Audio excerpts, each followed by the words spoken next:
Bonjour Rudy, Bonjour Alain. Bienvenue au Touquet. Oui, merci. Comment s'est passée cette semaine qui vient de s'écouler? Dur. Dur, ça a été dur pour toi? Cause du vent. Ouais, tu te souviens de ton temps là? Si je te demande le temps que tu as mis? Compte tenu du vent en tête, en face. De face, oui. Oui, et j'ai jamais vu. Tu as mis 6 jours, 6 journées. 6 jours et 11 heures avant de Oui, face. mais 6 jours en face. Et ça, oui, c'est Mais bizarre. vous les Belges, vous êtes dur au mal.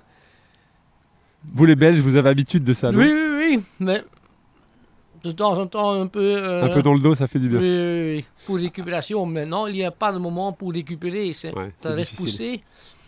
Mais ça que j'aime aussi, hein. Mais... C'est pour ça que tu viens là, c'est pour ça que tu fais ce genre d'épreuve. Oui. Avant qu'on rentre dans l'épreuve de la Race Cross France que tu viens de terminer, est-ce que tu peux nous expliquer qui tu es et depuis quand tu fais du vélo? Moi, je m'appelle Rudy Verheyen. Je suis maintenant 26 ans. J'ai commencé avec du cyclisme à mon âge de 13 ans. J'ai fait de compétition UCI. Oui. C'est le débutant junior. Après, j'ai commencé avec mes études et j'arrête avec du cyclisme. Et après mes études, j'ai commencé avec le cyclosport. Tu as fait des cyclosportives? Oui, le cyclosportif, malgré tout le connu en Europe. J'ai roulé une soixantaine de différentes et j'ai gagné 7 au général. Qu'est-ce que tu as gagné comme cyclosportive? Chez nous en Belgique, comment ça s'appelle? Je pense que tu ne connais pas, mais au Bel, travers de la Belgique.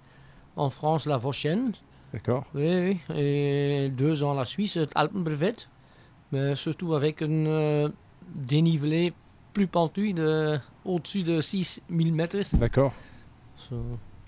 Je cherche des courses avec un difficile. grand... Tu préfères le difficile dénivelé? et une grande dénivelation. Parce que on peut on peut dire de toi que tu es un grimpeur, c'est ça? Tu te sens grimpeur? Plus que rouleur? Je ne me trouve pas un grimpeur.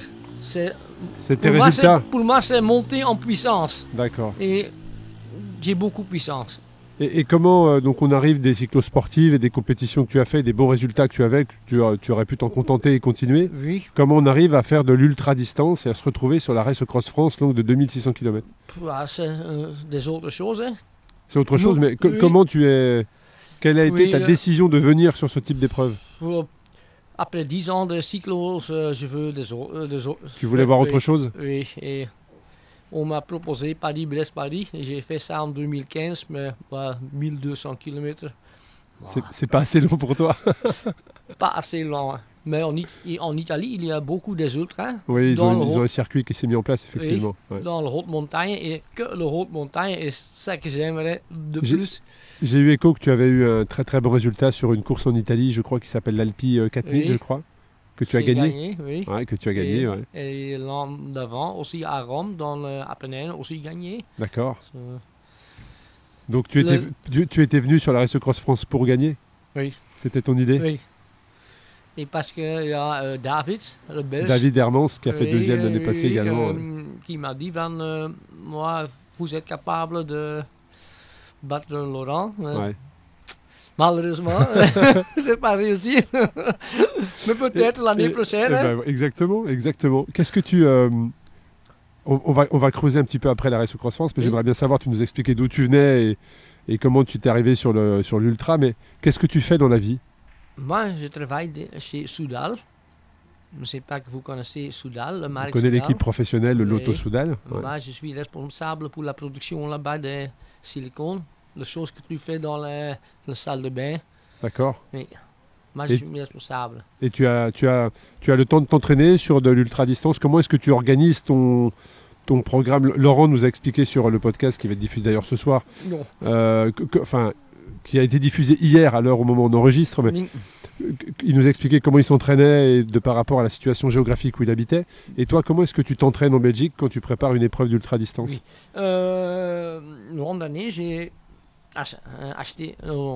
demandé à mon chef pour dire oui, je veux toujours travailler après-midi. C'est que avant midi, quelqu'un travaille rouler avec les pros. D'accord. Oui, de l'Auto Soudal. Et il dit, ah, c'est bien. Et donc les matins, tu t'entraînes, Oui. et Tout très le- souvent tout le avec matin. l'équipe professionnelle, c'est Oui. ça? et Et l'après-midi, tu travailles. Ja. Ouais. Et alors, En pendant le week-end, je viens au sud de Belgique pour des entraînements dénivelés. d'accord. Parce que Et- là où tu habites, c'est plus Tout plat. plat, tout plat. Près de la frontière Hollande, il n'y a rien. Sauf un pont. Ouais, donc c'est pour ça que tout à l'heure tu disais que tu es un grimpeur en puissance, c'est parce Oui. que de par la région où tu habites, Oui, tu développes beaucoup de puissance. oui. Et Mais ce tu- sont des bosses courtes, assez courtes, 4-5 km. Et ça, c'est possible. C'est différent de ce qu'on appelle les monts en Belgique ou c'est ça? C'est des monts, non, là où tu habites? Ce sont des monts ou c'est vraiment des bosses Ce sont des monts. des monts? Oui. Ouais, ok. Sur la Race Cross France, donc qu'est-ce que tu penses déjà de l'épreuve, du parcours? C'était ta première participation. Oui. Qu'est-ce que tu peux nous dire par rapport à ça? J'ai étudié le parcours avant s'inscrire, naturellement. Et qu'est-ce que tu t'es dit alors? Qu'est-ce que Bon, je vais essayer. Hein. Mais le parcours dans la haute montagne, j'ai fait déjà tu connaissais tous les Ouais. cols? tous les cours. J'ai fait, mais après Lyon, ça j'ai jamais fait. Et ça c'est nouveau pour moi. Ouais. Et dans l'ensemble? Dans l'ensemble du parcours, qu'est-ce que tu en as pensé des routes? C'est bien, mais il y a peut-être quelques améliorations possibles. Bien sûr, tu m'as fait part effectivement de l'amélioration vers l'Alpe d'Huez où tu nous as suggéré de rajouter un col Oui, pour éviter. mais je pense que cette col fait la grande différence. Ouais. Mais c'est seulement des raisons de sécurité. De sécurité, oui, tout à fait. Et Tout à fait. ça, Je je suis trouve d'accord avec aussi toi. très, très important. Ça peut Ça, justifier. c'est aussi la raison que j'ai resté chez. Ouais, ça peut justifier. Je suis d'accord. Oui. Je suis d'accord. Et comment tu as géré alors ton évolution dans l'épreuve au niveau stratégie? Est-ce que tu avais une stratégie sur cette épreuve? Est-ce que tu t'étais dit je dors 2 heures par jour, je vais jusqu'au bout et j'essaie de dormir le moins possible? Yo, Quelle stratégie tu avais en place? Moi, j'ai le deuxième épreuve que j'ai fait, 1500 sans dormir. Sans dormir? Sans dormir. Ça représente combien Et d'heures? j'ai craqué le 20 derniers kilomètres. C'est vrai? C'est vrai. Mais ça représente combien d'heures, Et 1500 je suis, km? 80 heures. 80 heures sans dormir? Oui. Et j'ai craqué le 20 derniers kilomètres. Quand tu dis j'ai craqué, tu t'es endormi sur le vélo? C'est ça? Oui, oui, oui, et je suis seul en tête. Hein. Et tu as gagné quand même? Non, Ah, tu as perdu. Perdu.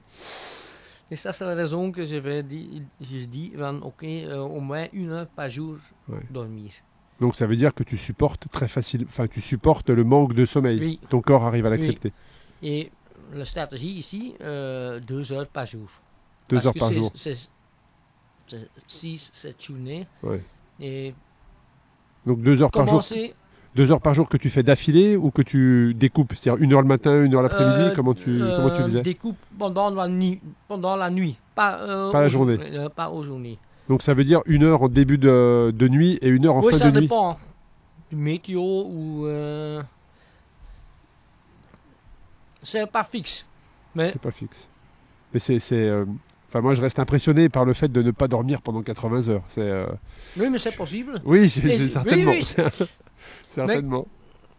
Et je suis convaincu que il y a chez moi que c'est encore possible de plus. Tu peux pousser. Ce que tu veux dire, c'est que tu es capable, que tu peux pousser encore ton corps, Oui, corps plus loin? oui, Sur le sommeil ou sur la vitesse à laquelle tu roules? Sur le sommeil? le sommeil. Un Mais chapeau, parce que... Ma vitesse reste modérée haut. Ouais. Ça a diminué pas après 3 jours. Oui, on a vu, Et ça, on a suivi. Ça, c'est le plus important. Et comment tu as géré, parce qu'on sait que tu étais sur la catégorie sans assistance, comment tu as géré la recherche d'eau? On en a discuté avec Laurent, qui nous expliquait que c'est des portions qui étaient très compliquées pour trouver de l'eau à boire. Oui, mais... Et l'alimentation, comment tu as... Déjà, comment tu t'es alimenté? De quoi tu t'es alimenté? Oui, Est-ce que c'était dans les boulangeries? j'ai pris quelque chose dans le backdrop. Oui, que tu as mis sur différents points Oui, et donc tu as mais récupéré de Pas l'alimentation. beaucoup, mais... Et aussi dans la boulangerie, quand c'est ouvert. Bien Parce que sûr. pendant la nuit, c'est pas Ouais. ouvert. Et dans l'époque, j'ai roulé beaucoup déjà dans les Alpes. Et j'ai, comment je dis, noté tous les magasins que je suis été. D'accord. Et ça, c'est un grand livre. C'est une grande expérience pour l'année prochaine. Oui, oui, Tout à fait. c'est utilisable. Bien sûr. Ouais, c'est très intéressant. Et tu es quelqu'un qui a besoin de manger beaucoup quand tu fais de la longue distance comme ça, ou tu manges très très peu? Par exemple, j'ai besoin pour 300 km pas de nourriture. Tu fais 300 bornes sans nourriture? Non, sans nourriture, pas problème. En faisant 2600 km, tu arrives à faire des tranches de 300 bornes sans t'alimenter. Mais ça représente plus de 10 heures, c'est 12 heures, non? C'est ça? C'est 12 heures. Ouais, vraiment, je pense que physiologiquement, tu as un truc en plus de ça, tout, c'est je aussi pense. entraînement. Ça, c'est aussi entraînement. Alors, comment tu t'entraînes pour ça? Comment tu t'entraînes à priver ton corps d'alimentation? Après mes études, j'ai commencé avec de longues distances. Ça commence avec 200, 250. Et il faut essayer de moins diminuer de nourriture et toutes les choses. C'est une expérience. Et pour le sommeil, tu fais pareil. Laurent nous expliquait que pour travailler son manque de sommeil, en fait, il enchaînait une nuit d'entraînement après une journée de travail. Non. Toi, physiologiquement, tu sais que tu n'as pas besoin pas besoin de ça. De sommeil. Ouais. Non. Quand c'est la semaine prochaine, une épreuve, non. Je ne coupe pas nuit. Bon. On t'a vu. Quand le moment est là, ça va arriver. Ouais. Et j'imagine que tu te connais parfaitement bien sur le sommeil et que tu sais si tu dois t'arrêter pour dormir tout de suite. Je sais exactement que j'ai besoin et combien j'ai besoin. C'est la clé, c'est la connaissance de soi. Ça arrive, votre corps, c'est le plus important. Et tu as une astuce par rapport à ça, toi, pour, je sais pas, pour les gens qui nous écoutent, pour retenir comme ça l'expérience à propos de... C'est une expérience, c'est chercher. Hein. Tout le monde est... Il faut tester, noter. C'est différent personne par personne. Bien sûr. Comme pour l'alimentation, j'imagine. Ça, c'est une expérience. Et comment tu as... Où est-ce que tu dormais? Est-ce que tu bivouaquais? Est-ce que tu t'arrêtais dans une station? Dehors. Tu avais avec toi un duvet pendant cette aventure. Qu'est-ce que tu emportais dans tes sacoches? On a vu à l'arrivée, tu avais un vélo qui était... Il y avait quand même pas beaucoup de sacoches. Un sacoche, c'est bien. Et alors, t'es parti avec quoi de Mandelieu pour revenir au Touquet? Qu'est-ce que tu avais dans tes sacs? Vêtements en réserve. D'accord. Et... Mais vêtements, c'est quoi? Vêtements de pluie, vêtements d'hiver, vêtements... cuissard, tricot, et c'est tout. Et j'ai utilisé après 100 km. Oui. Parce qu'il est mouillé, et poubelle. Vêtements mouillés, poubelle, et j'ai toujours des vêtements secs. Et chaque 500 km, un nouveau cuissage. Tu changes, d'accord. Je change. Et on a vu au sommet du Mont Ventoux que c'est vrai que tu arrivais, tu t'es quelque part très peu habillé parce que tu avais juste une petite veste. Et est-ce que tu as eu froid en descendant? Non. T'as pas eu froid? Non. T'es pas sensible à ça peut-être? Non, mais c'est... en haut c'est froid, mais quand tu descendez, c'est 10 minutes et... T'as 10 minutes à serrer des dents et après c'est tranquille. 10 minutes, vous êtes loin. Aïe. Le côté Malocène, c'est une descente très rapide. Ouais, ultra rapide. Ouais. Comment tu as géré ton évolution dans la course? Est-ce que tu regardais régulièrement la position de Laurent Devant? Je sais que tu as été souvent un petit peu en bataille avec Cédric Béolet. Comment tu as géré ton évolution dans l'épreuve par rapport aux autres concurrents? Est-ce que tu étais informé des écarts? Comment ça s'est passé par rapport à ça? Je suis informé. Mais la différence entre moi et Laurent, c'était trop gros que je vais essayer rien. Ouais. Mais vous êtes resté longtemps, pas très très loin. Hein. Oui, mais j'ai malchance au début. Sinon... C'est-à-dire tu as eu de la malchance? J'ai cassé mon câble de vitesse avant. D'accord. À cause de la pluie, je sais pas. Mais... Dérailleur avant, c'est ça? Oui, c'est cassé. Et j'ai trouvé une autre, par hasard. Par hasard, c'est-à-dire comment tu trouves par hasard un câble de dérailleur avant? J'ai demandé dans le deuxième time station. D'accord. Oui, exact. J'ai demandé, et il y en a. Et j'ai replacé. En 2 minutes, c'est replacé. Et... C'était réparé. Tu as réparé en 2 minutes et t'es reparti. Oui. Heureusement, sinon, c'était fini. Hein. Bah oui, c'était compliqué. En même temps, Olivier, c'est vrai qu'il a tout le matériel nécessaire pour pouvoir réparer. Et donc dans l'évolution, on a vu que vous êtes quand même, vous étiez pas très très loin. Il y a un écart à un moment donné qui s'est fait, je dirais, après les saisies au Tellus, avant d'aller chercher la Colombière. Là, on a vu que l'écart entre vous grandissait. Oui. Est-ce qu'à ce moment-là, tu t'es dit bon, jusqu'à Lyon, j'ai poussé un peu de vitesse. Ouais. Mais on m'a informé que Laurent était loin devant, était trop importante. Oui. Et... Donc après, tu as juste assuré quelque part. Assuré le place et c'est tout. Et peut-être cette expérience pour un des prochains. Bien sûr, bien sûr. Et Tu as noté, comme tu l'as dit, tu as noté les points que tu t'étais ravitaillé. Oui, et on verra peut-être. C'est quoi ton programme alors pour la fin de saison et l'année prochaine? Tu as d'autres épreuves? J'ai eu écho que la Race Cross America pouvait t'intéresser. Ça, c'est pas pour la prochaine année, mais peut-être prochaine année avec David. Oui, bien sûr. En couple, le Race Across Europe. D'accord, exact. C'est 5000 km. Oui, c'est ça. Et ça départ en Belgique. Oui, c'est ça, tout à fait. Je crois que vous êtes bien renseigné. Ouais, ça peut être un bel objectif. Mais toi, en solo, toi seul, est-ce que par exemple, je sais pas, la TCR, tu aimerais faire la Transcontinentale, la Transamérica? Oui, la TCR, ça je n'aime pas parce que le parcours, c'est pas fixe. Oui, d'accord, il n'y a pas de trace, effectivement. Moi, je connais bien, on me demande quelques astuces, où est-ce que je dois rouler, par là ou par là, quel est le plus facile. On me demande à moi, parce que je connais aussi... Tu connais les routes par cœur? Oui, et je connais aussi le vélo de route, bien sûr. Dans la Suisse. Et pourquoi quelqu'un comme toi ne serait pas au départ d'une TCR, sachant qu'on peut très bien tu peux très bien préparer le parcours avant si tu connais les routes, parce que tu as des checkpoints qui sont annoncés, et tu peux préparer ton parcours des mois à l'avance. Oui, voilà. Mais ça t'intéresse pas, tu préfères avoir une trace et rester concentré. Je veux une trace fixe, et peut-être aussi une idée pour l'année prochaine, ensemble, départ ensemble. Ah, tu veux dire un mass start, départ groupé? Oui, mass start, mais ça reste pas ensemble. Oui, rapidement ça c'est parti. C'est tout parti. Tout à fait, pourquoi pas. Toi tu préférerais? Oui, maintenant, comme maintenant, Laurent est parti derrière moi. C'est possible, il roule plus vite que moi, et je n'ai pas vu. Oui, je vois ce que tu veux dire.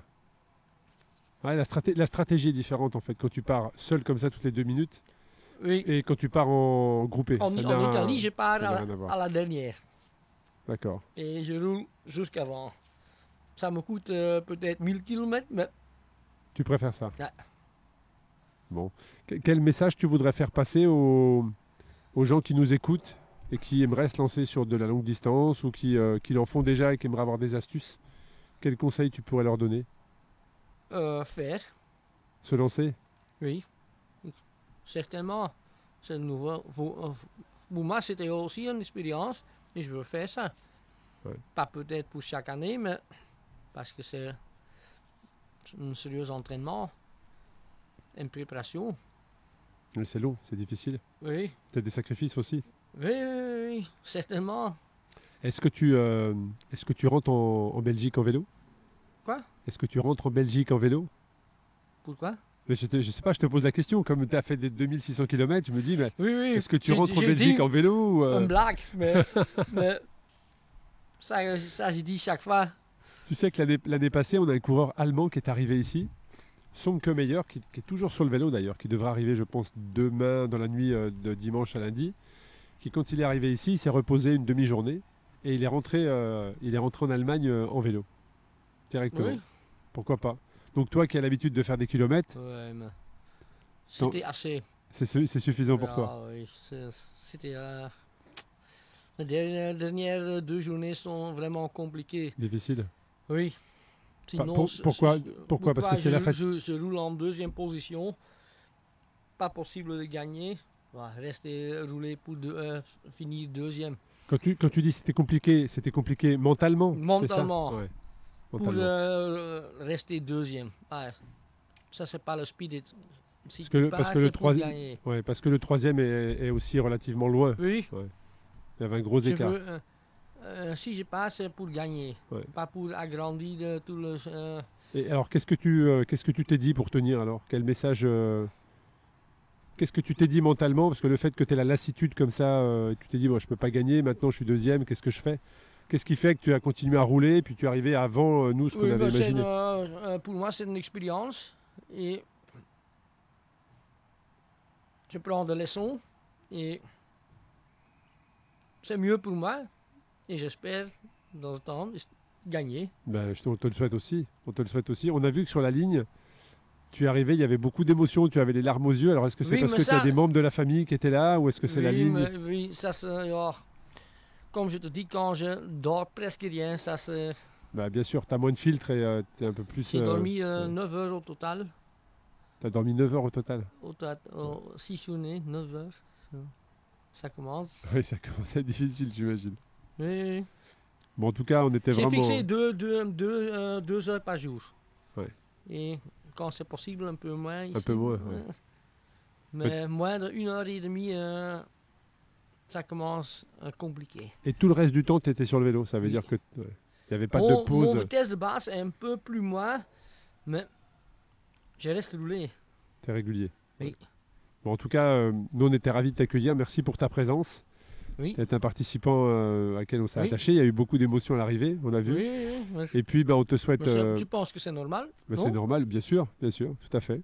Tout à fait. On te souhaite le meilleur pour les années à venir. Oui. On espère te revoir au départ. Et puis, Oui. si tu vas faire d'autres épreuves, on te souhaite le meilleur et de prendre beaucoup de plaisir. Oui. Merci à toi en tout cas, Rudy. Oui. Merci. Merci à vous, Arnaud.